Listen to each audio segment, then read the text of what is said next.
Seperti biasanya ketika kita mempunyai tamu, kita akan menyambutnya dengan meriah, saudara. Di tengah-tengah kita ada seorang teman, dari yang tua sampai yang muda, semuanya memanggil Om. Om Aldo ada di tengah-tengah kita. Pastor Aldo Sian adalah gembala senior dari Philadelphia Praise Center yang minggu lalu baru merayakan anniversary yang ke-20, saudara. So, buat saya pribadi, Om Aldo adalah seorang teman, seorang sahabat yang selalu ada setiap kali saya membutuhkan. Saya belajar dari Om Aldo sebagai seorang pemimpin yang secure, saudara. Yang aman, saudara. Saya belajar dari Om Aldo sebagai seorang yang kingdom minded. Nggak pernah merasa tersaingi dengan gereja-gereja dan sebagainya, selalu willing to work together. Dan saya mau menunjukkan Anda satu foto yang ada di depan ini, saudara. Ini adalah bulan November tahun 2002. Pada waktu itu kita sudah menandatangani kontrak untuk gedung ini, saudara. Kita sedang melakukan renovasi dan kita membutuhkan banyak dana. Dan Philadelphia Praise Center dan Om Aldo menabur buat kita semua, saudara, di sini. So, without further ado, bolehkah kita memberikan sambutan yang meriah untuk Pastor Aldo Sian. Silakan. Thank you. You may be seated. Wow, that's true. Saya tadi lagi worship gitu, diingetin awal-awal gereja rock di Philadelphia ini. Waktu itu zamannya siapa ya, Pak Chris ya? Itu Philadelphia Praise Center tuh kita we help gitu dan send pemusik semua segala macam. And ternyata tempat gereja rock dulu dipakai itu sekarang berkat kemurahan Tuhan dibeli sama gereja PPC. Wow, beri kemuliaan buat Tuhan kita Yesus Kristus. Apa kabar semuanya? Aduh, sekarang jam berapa? 12. Mau selesainya berapa lama? Sejam, gue yang capek kali. Pada lapar. Anyway, terima kasih Om Rosi. Terima kasih untuk Gereja Rock Philadelphia. Atas nama Gereja Philadelphia Praise Center. Greetings to all of you. Untuk GBI Rock Philadelphia. Terus diberkati Tuhan dan terus dipakai Tuhan. Let's silent our cell phone. In the next 30 minutes kita akan belajar firman Tuhan bersama-sama yang saya kasih title Are You Okay? Biasanya kalau orang Indonesia ditanyain apa kabar? Jawabannya apa? Baik-baik. Iya enggak? Kalau ditanya apa kabar lo? Baik-baik. Padahal biasanya enggak baik. Gitu. Karena kita terbiasa, apa kabar? Baik-baik. Padahal belum tentu keadaannya baik-baik. Nah, saya mau bacain dari 3 Yohanes 1 ayat 2. Ini saya ambil dari translationnya Alkitab yang terbuka translation. Yang di bawahnya dari Tree of Life version. Yuk kita baca sama-sama yuk. Sama-sama secara keras. 1, 2, 3.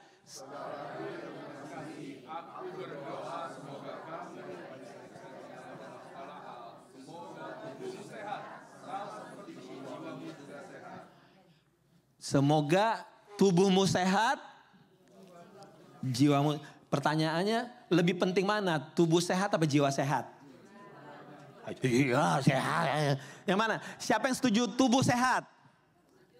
Oke. Siapa yang bilang jiwa dulu yang lebih sehat?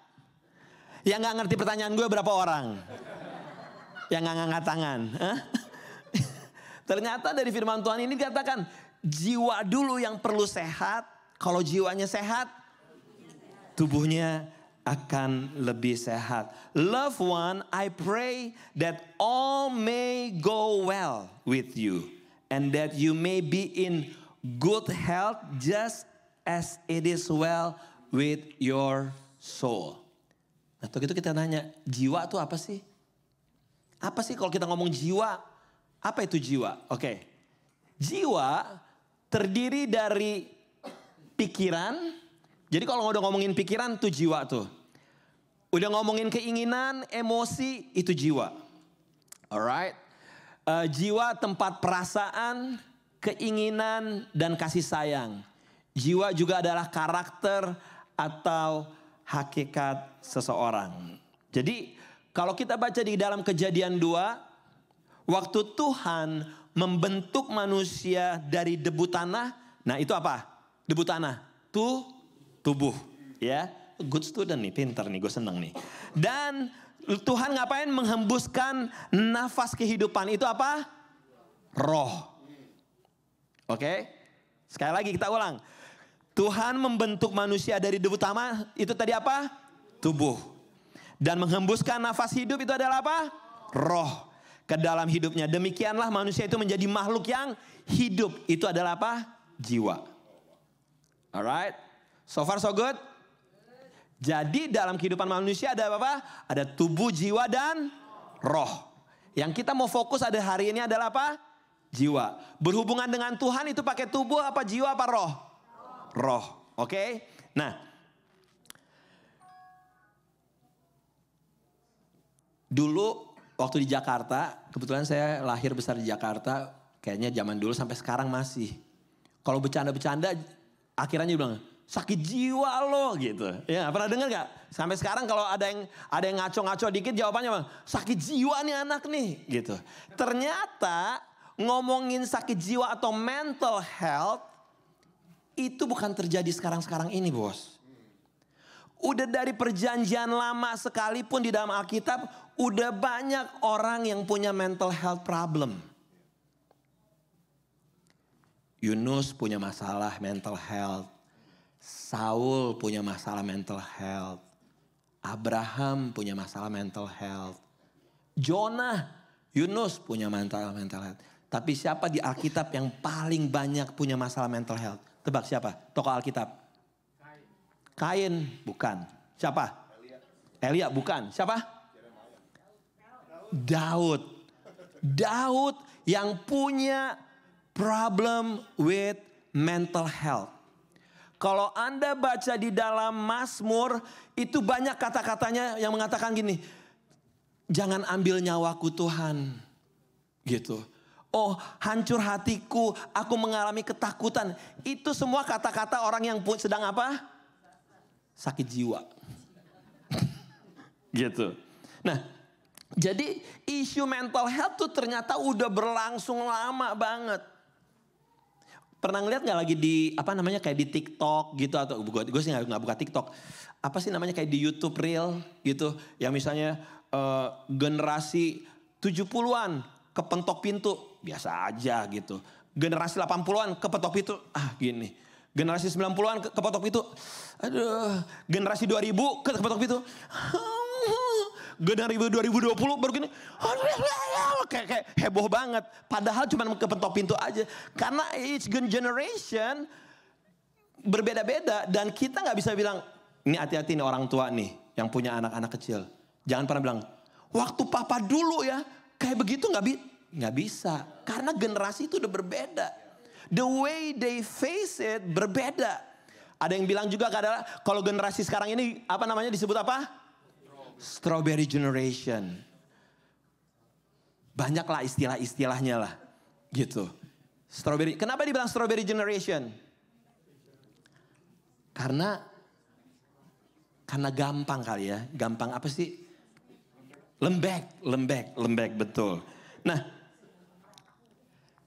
kalau kita sedikit review, kenapa generasi sekarang itu kayak gitu? Ya itu. Kalau menurut saya nih, setuju atau enggak? Karena mereka lahir udah ada yang namanya apa? Udah ada yang namanya internet. Everything become easy. Gitu. 10-20 tahun yang lalu ada internet. Cuman masih EOL, masih lama. Gitu. 30 tahun lalu, 40 tahun yang lalu gak ada internet. Jadi the way mereka menghadapi masalah-masalah juga berbeda-beda. Nah, banyak orang pada saat menghadapi masalah dengan mental atau disebut orang depresi atau apa segala macam, responnya beda-beda. Benar gak? Ada yang pelariannya kemana? Makan. Gitu. Ada yang pelariannya pada saat dia stres yang biasanya makan 2 kali sehari bisa 7 kali sehari. Gak mungkin gitu. Itu antara rakus sama atau depresi gue gak tahu ya. Gitu kan. Gitu. Ada juga yang pelariannya ngapain selain makan? Minum, bener, alkohol. Atau apa? Tidur. Terkadang bukan hanya tidur. Terkadang mereka mencoba tidur padahal orang depresi gimana? Susah tidur. Mereka mencoba tidur. Respon lainnya adalah apa? Sering menutup diri. Yang paling sering adalah ini kayaknya orang Indonesia. 2. Live, kok tahu sih omong live kasino. Padahal di situ dia pergi, dia stres, pulang gimana? Lebih stres lagi. Gila ya, ingat biasanya uang jin yang makan setan, iya gak sih? Lo setan lo lawan, lo main judi di sana. Ada juga yang pelariannya bukan hanya judi saudaraku, pelariannya ngapain? Shopping.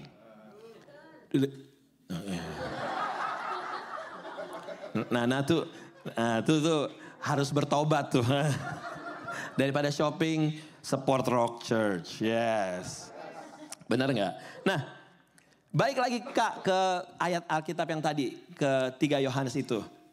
Saudaraku yang kukasihi, aku berdoa semoga kamu baik-baik saja. Katakan kamu baik-baik saja.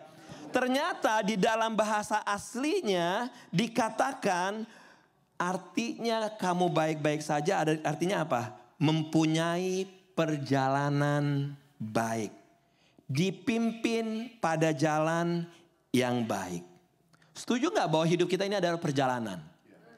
Nah, doanya adalah saudara yang kukasihi, aku berdoa supaya perjalanan hidup kamu tuh apa? Baik-baik saja. Tapi gak selalu perjalanan kehidupan itu baik, benar gak? Saya datang ke Amerika tahun 98. Saya datang ke 98. Waktu di Indonesia gimana ya? Secara pribadi nih, dari hati ke hati ya cerita ya. Secara pribadi saya sendiri gak mempunyai masalah-masalah gitu. Saya ada kerjaan enak, keluarga gak ada masalah gitu ya. Nah tapi 98, setelah saya review, sometimes I think karena itu bagian daripada rencana Tuhan. 98 saya nyampe Philadelphia, di New York, spend 6 bulan. Lalu Philadelphia gitu, Tuhan membawa saya di Philadelphia. Dan di situ saya diajar sama Tuhan apa? Ngeliat kehidupan orang-orang. Ada satu orang tiba-tiba saudaraku, ini Pandawa baru buka kali ya waktu itu ya. Tahu ada satu cewek. Satu cewek tuh di depan gitu. Tuh gitu orang-orang bilang, om, tuh cewek tuh om tidur di depan Pandawa. Gue bilang orang Indo, iya orang Indo. Gitu, lihat lagi the next day-nya. Ada lagi tuh cewek segala macem. Waduh kesian banget gitu ya. Begitu saya tanya sama Iwan, Wan siapa? Saya juga gak kenal tapi kayaknya ada mental problem gitu. Nah pada saat itu tuh isu-isu mental health kayak sekarang itu belum banyak. Tahun berapa? Tahun 2000-an deh, 2000 awal. Akhirnya emang gue agak-agak mental juga kali gue ya. Apa yang gue lakukan? Gue angkut tuh perempuan. Ternyata memang orang itu apa? Mental problem. Saya ajak satu teman, panggil, bawa dia. Saya bawa, saya naik mobil. Karena saya lihat dia gak mandi segala macam, saya sediain baju. Jujur ya, gue bilang gini, siapa yang namanya ya? Tuh, Bobby aja ingat, gue kagak ingat. Tuh, Bobby ingat, Tanti ya? Tanti, lo ingat ya? Ada si Tanti. Saya bilang, Tan, nih ganti baju nanti ya di rumah ya. Lo percaya gak apa yang terjadi? Ini naik minivan, saya nyetir, dia di belakang, di belakang. Buka baju aja tuh orang. Ganti baju. Gue bilang, lah kan di rumah suruhnya. Ini di mobil udah ganti baju. Gue bilang, gimana nih? Tapi saya ngertiin lah, oke, dia have a problem. Akhirnya dia tinggal sama saya. Jujur waktu itu karena saya belum menikah, jadi saya pikir istri gue gak apa-apa deh. Saya orang-orang rumah saya gitu. Setiap hari saya ngeliat loh, bagaimana kehidupan dia kesian banget. Dia bisa kamu udah tinggal sama saya tuh belum sih San? Udah sama-sama ya? Tuh, Sandri saksi hidupnya. Jadi kita beliin ayam Popeye.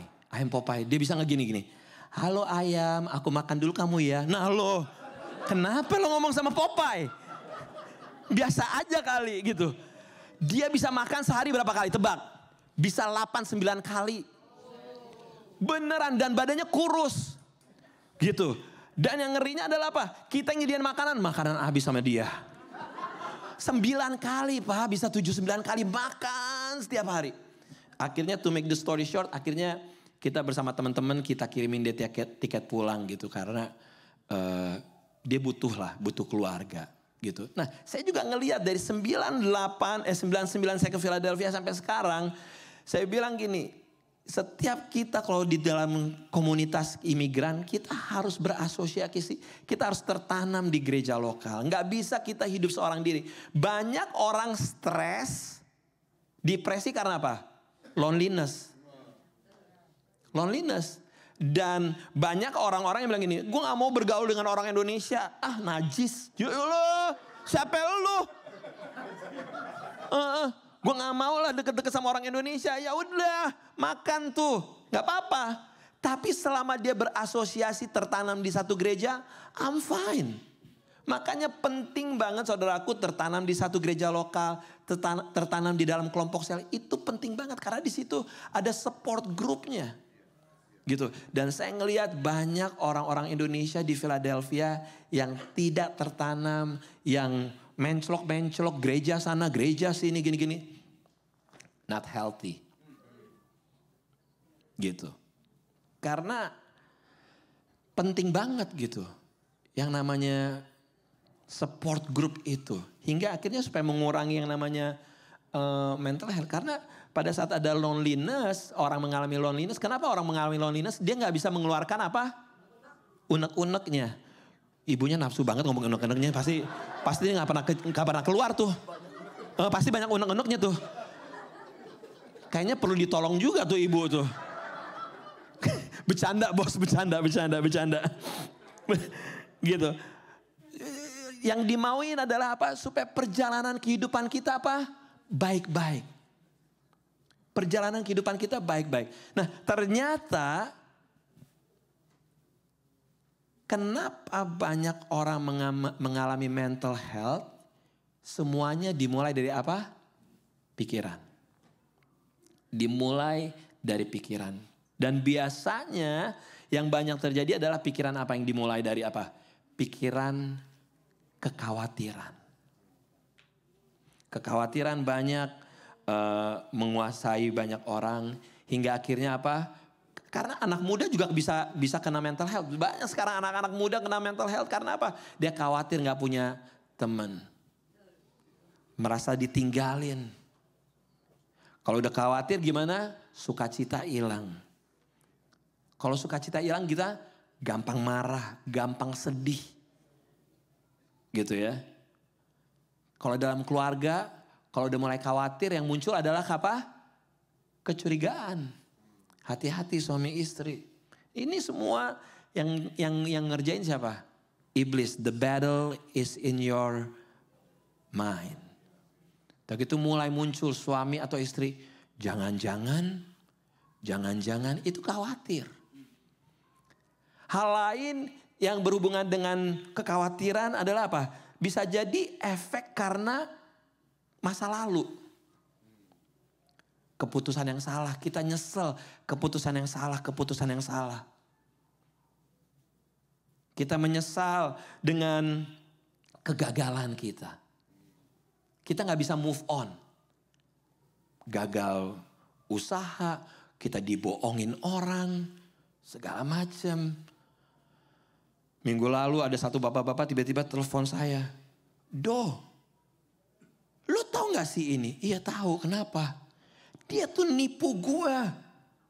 Dia bawa uang gue 10.000 gitu segala macam. Sampai sekarang dia masih berapi-api. Gue bilang, kok tenang. Gue bilang gitu. Tapi dia tuh bener-bener ngeselin banget. Dia gak tahu susahnya gue waktu gue ngumpulin duit katanya gitu. Belum bisa move on. Saya gak bilang bahwa itu gampang. Setiap orang dealnya kan berbeda-beda. Gitu ya. Nah ada orang juga yang punya kepahitan. Itu bisa membuat orang juga gampang banget jadi mengalami mental health problem. Gitu. Nah, banyak hal di pikiran, akan masa lalu kita, semua segala macam. But kita mau semua hidup sehat sebagaimana firman Tuhan tadi. Jiwa sehat dan juga tubuh sehat. Nah, untuk orang tua dan juga untuk anak-anak muda, khususnya untuk orang tua, saya mau kasih sedikit warning. Setuju gak setuju terserah, tapi ini yang saya selalu sharing di PPC bahwa gini, kita percaya gak sih sekarang ini teknologi so easy. Benar gak? Informasi banyak banget bisa diterima dengan gampangnya. Anak-anak kita udah pegang handphone, iya gak? Once they have cell phone, itu informasi masuk. Nah, apapun itu mereka ngelihat real dari yang namanya YouTube, dari TikTok, Instagram, semua segala macam. Itu semuanya isinya apa saudaraku? Informasi. Semuanya informasi. Whether good information, bad information, semuanya dari informasi. Nah, real itu walaupun cuma berapa? 90 second. Itu tuh nyangkut. Dan ngebayang gak? Kapasitas seseorang menerima informasi itu sangat terbatas. Dan percaya gak? Anak muda, they can spend hours dengan social media. Kayaknya bukan hanya anak muda kali ya. Kita juga kali jujur aja lo lihat kiri kanan. Iya 8 jam gue lihat TikTok. Ya elah. Nonton YouTube bisa 18 jam. Beneran. Gitu segala macam. Nah, informasi yang masuk itu tuh yang sering kali membuat kita bisa depresi. Jadi hati-hati. Harus dikurangin segala macamnya.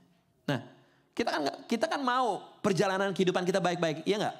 Siapa di sini mau perjalanan hidupnya baik-baik? Oke, nggak semuanya Om Rosid. Gue sedih jadinya nih.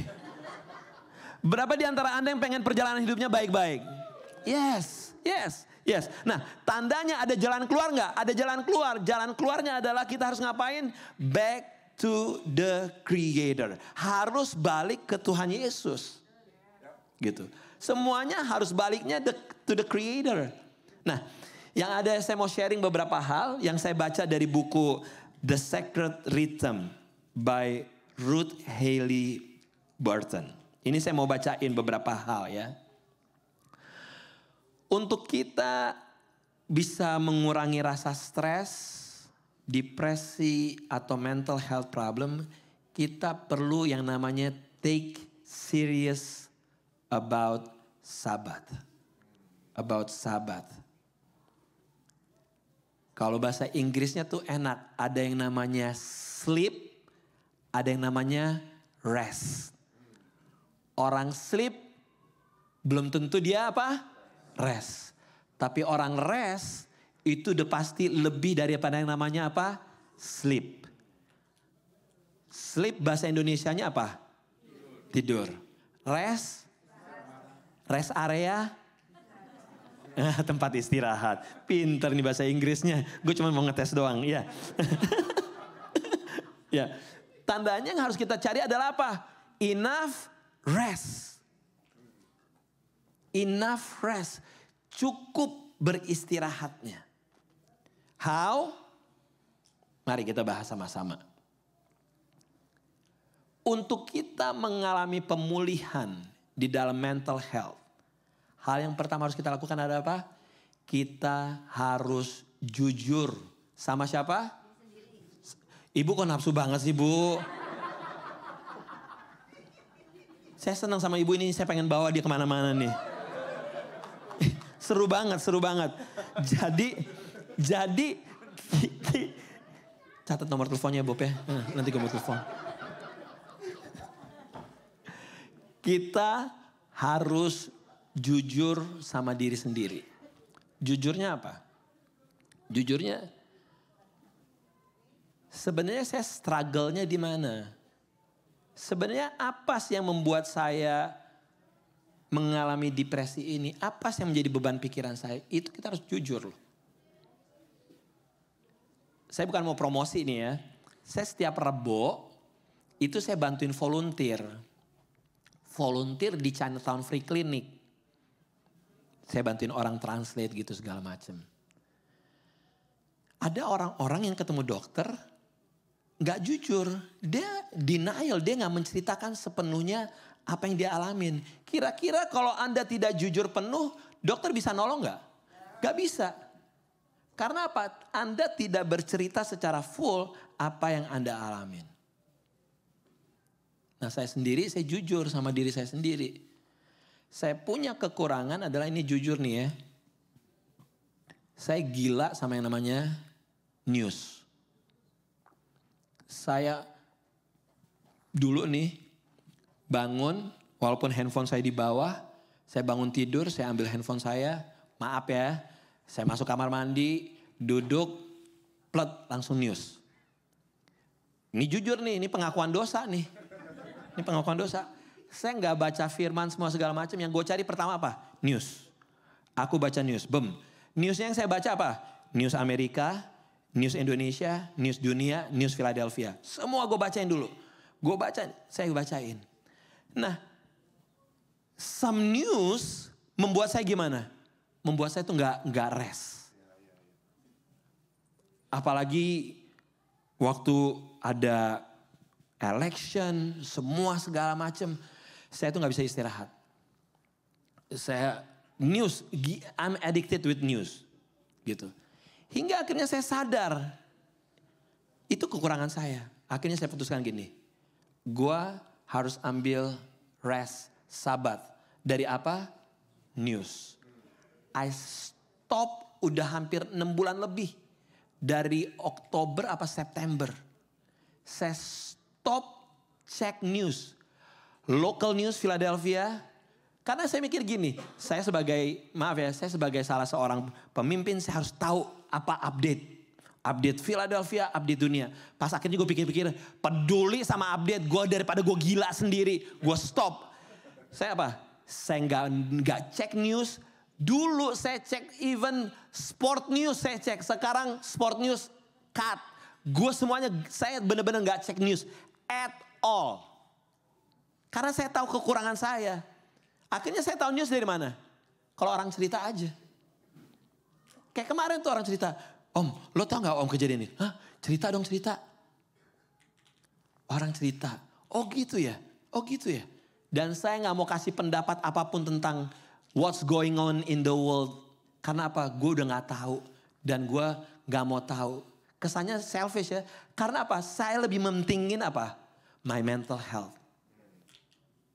My mental health. Jadi pertama harus jujur sama diri sendiri. Kedua, kita harus selain jujur, kita harus ada melakukan apa? Rajin yang namanya solitude. Solitude, apa itu solitude? Kita ambil waktu sendiri. Betapa kita di Amerika ini, di dalam zaman sekarang ini, hidup kita terlalu apa? SIBUK, apa? Sibuk. Mungkin gak sibuk kerja, mungkin kerja 8 jam. Tapi setelah itu adalah begini, begitu, begini. Atau kita gak bisa diam untuk ngapain? Selalu kita cek handphone. Selalu punya kesibukan yang macam-macam. Solitude itu penting banget. Pergi keluar rumah. Nature is really good. Pada saat Anda keluar, Anda ngelihat nature, itu is gonna help you untuk ngapain? Untuk ngingat akan Creator. Bahwa ini adalah hasil ciptaan Tuhan. Dan dengan Anda keluar, Anda tertolong. Karena apa? Ada yang namanya apa? Matahari. Itu menolong Anda berpikir. Angin, udara, itu menolong Anda berpikir. Anda ngelihat daun-daun, pohon-pohon. Apalagi kita tinggal di Amerika yang udaranya segar dan banyak tanam-tanaman. Nggak mungkin lo solitude di Jakarta pak, bau metro mini pak, aduh. Knalpot segala macem, kagak ada kayak gituan. Gitu semuanya apa? Banyak tembok-tembok. Anda beruntung Anda di sini. Nikmatin, ambil.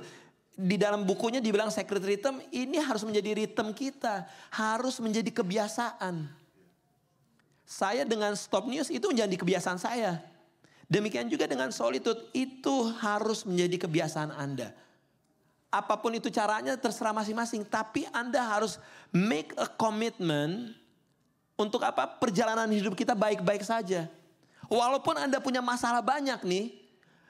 Almost udah di sini nih, gue udah hampir tenggelam. Tapi Anda keluar rumah, Anda solitude. Ngapain sih solitude? Anda ngobrol sama Tuhan. That's the goal. Anda lagi, saya nih pas lagi sekarang nih udah musim mulai enak, apa yang sering saya lakukan? Saya sering ke FDR Park. Itu yang saya lakukan. Saya ke FDR Park, saya parkir mobil, saya jalan sendiri dan saya ngobrol sama Tuhan. Tuhan, gimana nih Tuhan? Saya ngobrol sama Tuhan, solitude. Dan kebetulan nggak mungkin dong solitude di Pendawa, apa belanja itu namanya. Ketemu, hai, lo nggak bisa solitude di Pendawa gitu. Atau di Walmart. Itu namanya shopping. Saya solitude benar-benar di FDR. Saya jalan, saya ngobrol. Apalagi waktu kemarin, waktu PPC dalam proses pembelian gedung di 18 Wolf. Itu saya stres banget. I couldn't sleep. Benar-benar saya gak bisa tidur. Apa yang saya lakukan? Saya ke FDR. Saya jalan, Tuhan sebenarnya maunya Tuhan gimana sih? Tuhan mau kasih PPC gedung itu apa enggak sih? Saya ngobrol. So kalau emang Tuhan mau kasih saya ketenangan, kasih saya kemantapan. Saya telepon Om Rosi tolong doain gue dong. Untuk gedung proses pembelian gedung, didoain segala macam. Karena saya udah enggak, I couldn't handle anymore. Saya telepon Om Rosi, saya telepon Om Hendy, tolongin gue dong, doain gue dong. Saya jalan rajin, nature. So Anda bisa melakukan solitude dengan berbagai macam cara. Tapi perlu banget. Between you and God. It's between you and God aja ngobrol. Anda yang nguber mungkin. Anda yang nguber selagi belum ada penumpang. Apa yang Anda lakukan? Lagi nyetir ngobrol sama Tuhan. Tuhan ini nih masalah saya Tuhan. Aduh gimana ya Tuhan. Yang penting ada waktu antara Anda dengan Tuhan secara terbuka. Yang kedua selain solitude adalah melakukan apa? Self-examination. Melakukan introspeksi diri. Itu penting banget. And again, caranya bisa berbeda-beda. Setiap orang caranya bisa berbeda-beda. Kalau yang saya lakukan adalah saya biasanya duduk. Di malam hari, saya duduk, saya tenangin hati. Dan apa yang saya lakukan? Apa di hari ini yang hidup saya benar-benar meaningful? As simple as that. Cuman duduk 5 menit, 7 menit, duduk. Tuhan hari ini hidup gue meaningful gak ya? Life giving gak sih? Gue memberikan hidup untuk orang lain gak sih? Ada gak saya terima sesuatu yang menghidupi saya dari orang lain? Cuman itu doang aja. Give thanks to the Lord. Udah. Pertama, Anda harus jujur. Kedua, Anda melakukan solitude. Ketiga, Anda melakukan self-examination. Keempat, Anda harus rutin. Melakukan sesuatu yang rutin. Apa itu sesuatu yang rutin? Ingat, harus ada ritmenya. Ini harus terus menerus. Apakah 3 hari sekali Anda duduk untuk melakukan self-reflection? It's okay. Apakah Anda mau, saran saya sih kalau bisa sesering mungkin. Untuk apa? Untuk level stres Anda, level depresi Anda turun. Trust me. Kalau Anda berjalan bersama Tuhan, your stress level will go down. Yes. Dan Anda harus melakukan sesuatu yang rutin. Apa itu yang sesuatu yang rutin? Bukan hanya sekedar berdoa, saudaraku. Bukan sekedar hanya berdoa. Yang selalu saya lakukan apa? Saya cuma pagi-pagi give thanks saja. Tuhan, thank you. Apa yang Tuhan mau sampaikan buat saya hari ini? Gitu. Dan Anda lakukan itu terus menerus.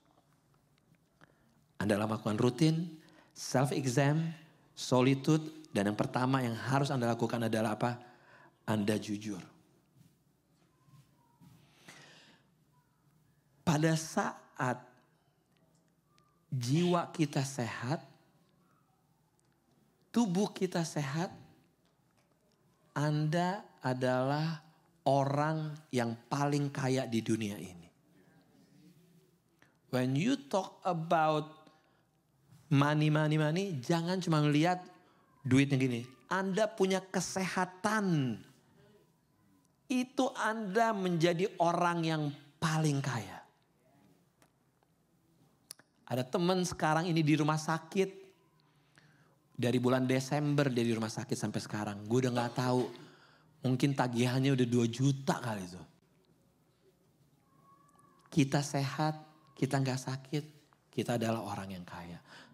Bener gak? Kita bisa berpikir jernih. Wow. Nah. Tapi kita gak bisa stop sampai sini aja. Kenapa dibilang, hey, biar perjalanan hidupmu baik-baik saja, ada tujuannya. Tujuan ayat ini untuk jiwa kita sehat, untuk tubuh kita sehat. Tujuannya adalah apa? Untuk kita bisa melakukan pelayanan, saudaraku. Tujuannya adalah untuk apa? Untuk kita bisa memberkati orang lain. I want to close with this, saudaraku. Kalau kita sakit, kita bisa gak pergi keluar? Terkadang gak bisa. Saya pernah mengalami migran 10 tahun. 10 years saya mengalami migran. Ini cuma saya baru migran nih. Migran saya tuh terkadang kalau saya udah kena migran, yang saya mau cuma satu. Saya tidur di basement gelap dan gak ada suara. Tutup mata gelap, cuma itu doang. Tapi kalau udah migran saya gak bisa mikir. Gak bisa mikir sama sekali. 10 tahun saya mengalami tersebut. Nah, ngebayang gak kalau ada teman-teman yang hanya gara-gara kesalahan kita sendiri, kita mengalami apa? Sakit. Apapun itu sama sakit, gak enak. Apalagi yang namanya apa tadi gue bilang? Sakit jiwa. Aduh.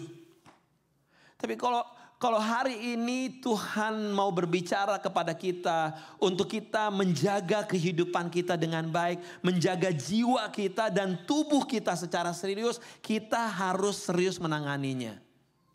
Khususnya apa? Masalah tubuh kita ini. Sekarang saya mau kasih tahu gini. Tuhan punya rencana untuk Aldo Siahaan mati umur 70 tahun. Oke? Tapi Aldo Siahaan dia selalu minum alkohol, makan babi, tuh gitu makan yang enak-enak, jeroan, semua segala macam. Sampai akhirnya apa? Dia mengalami apa? Stroke. Setelah stroke, bukannya bertobat lagi si Aldo, masih makan manis-manis, semua segala macam, Coca-Cola semuanya. Habis stroke kena apa dia? Diabetes. Habis diabetes dia kena apa? Ginjal. Kelar hidupnya, iya gak sih? Dari mestinya 75 tahun Tuhan punya rencana. Umur 50 tahun dia dipanggil Tuhan. Waktu ketemu Tuhan kira-kira Tuhan bilang apa? Hey, lu gak good steward. Lu gak menjaga tubuh lo. Dan you know, tubuhmu adalah bait Tuhan. Tuhan minta pertanggungjawaban lo. Pada saat kita tidak menjaga tubuh kita dan tidak menjaga jiwa kita.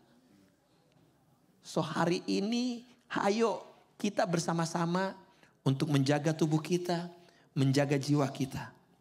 Karena pada saat kita fisik kita sehat, pada saat jiwa kita sehat, itu memampukan kita untuk melakukan pekerjaan Tuhan dan untuk hidup kita jadi berkat buat orang lain. Amin saudaraku, amin saudaraku. Mari kita bersatu dalam doa. Bapa di surga, yang baru di-sharing itu bukan sesuatu yang teologi bagaimana Tuhan. Tapi sesuatu yang mengingatkan kami untuk kami bertanggung jawab atas kehidupan ini. Di mana Tuhan mau perjalanan hidup kami baik-baik. Ajar kami Tuhan untuk mempunyai fisik yang sehat dan juga jiwa yang sehat. Semuanya kembali kepada Yesus. Saya berdoa biar Roh Kudus bicara buat setiap kami. Untuk kami boleh jujur terhadap diri kami sendiri. Roh Kudus, aku mau berdoa kalau ada di antara kami di tempat ini yang mungkin boleh di luar ketawa-ketawa, tapi sebenarnya hatinya lagi nangis. hatinya lagi luka, hatinya lagi sesek. Aku berdoa biar Roh Kudus menjamah, memulihkan, dan biar mereka boleh melakukan ritme secara rutin. Solitude, self-examination, melakukan secara rutin Tuhan. Dan aku percaya Roh Kudus akan menolong, Roh Kudus menghibur, dan Roh Kudus menguatkan. Mengalilah Roh Kudus di tempat ini. Jamah tiap hati. Thank you Lord. Buka hati Anda saudaraku. Saat ini dari tempat Anda masing-masing. Jujur terbuka sama Tuhan.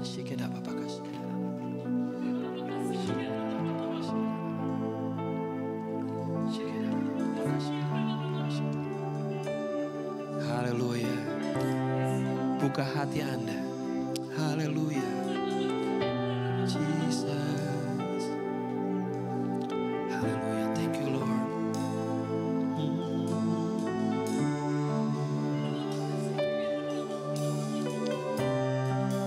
Continue Holy Spirit, bekerja Roh Kudus. Terserah kiri kanan Anda, yang penting sekarang Anda dengan Tuhan. Haleluya. Open your heart and jujur sama Tuhan saat ini. I need you Lord. I need you Holy Spirit. Haleluya. Katakan, aku butuh Engkau Tuhan. Haleluya. Haleluya. Jamah Tuhan setiap kami. Haleluya. Roh Kudus. Haleluya.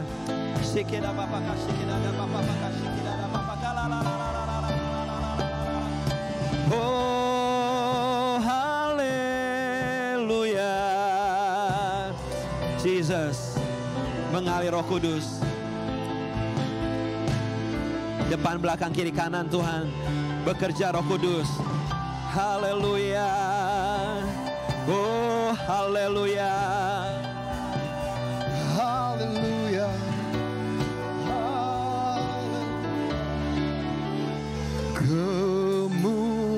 Kemuliaan bagi di tempat maha. Kau Raja diagungkan dan dipuji.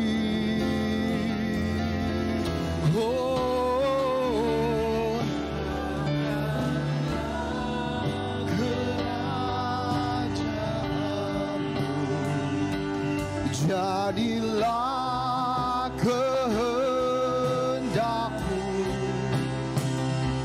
seluruh bumi penuh kemuliaan-Mu. Mari kita bangkit berdiri bersama-sama. Kemuliaan, kemuliaan bagi di tempat maha tinggi. Kau Raja diagungkan dan dipuji.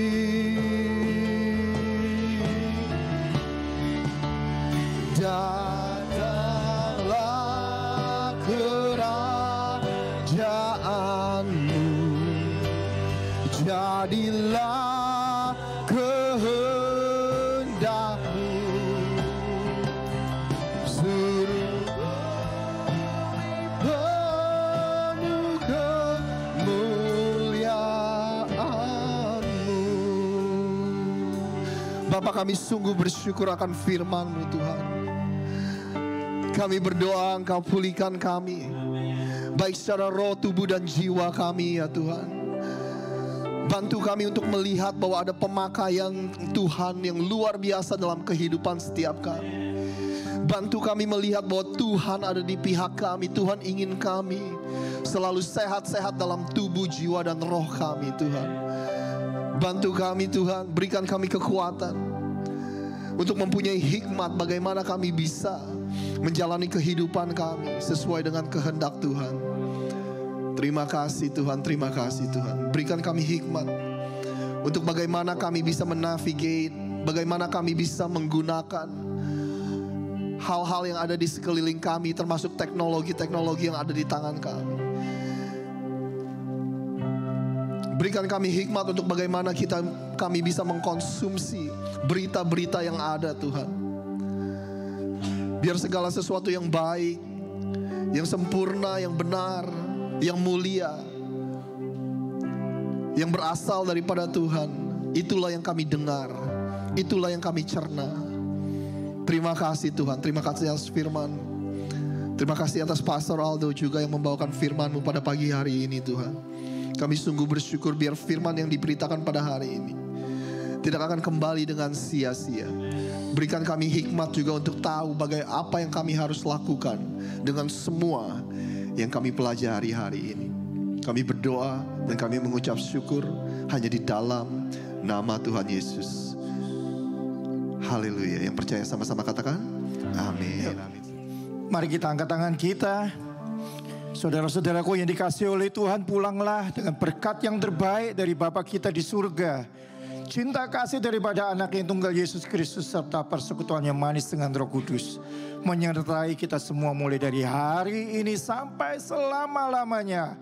Mari kita yang percaya, kita terima berkat sama katakan amin. Tuhan Yesus memberkati. Happy Sunday semuanya.